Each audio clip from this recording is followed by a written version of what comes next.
Hello, this is a key fob that comes with the Honda City 5th generation and a few other Honda cars as well. So the MID is showing a low battery sign now, so it's time to change the internal battery. How do you do it? Is you don't need any tools, just open this mechanical key like this, take it out, and you can see a notch over here in between the two halves of the key fob. So just stick your key in there, you can hear it, and twist it once over here and once over there.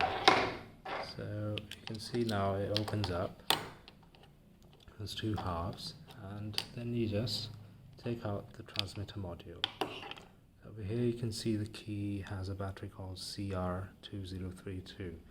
So you need to pick up one of these from a watch shop or online. I think offline is much cheaper, probably just 100 or maybe even lesser.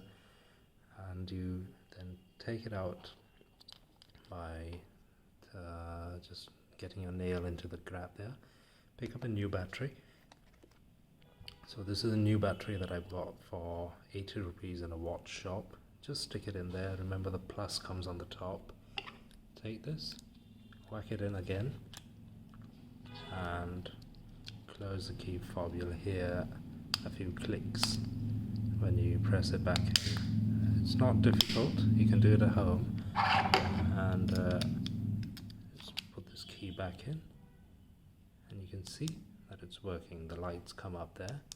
It's a good battery and it's going to last another maybe 2 years. Thank you.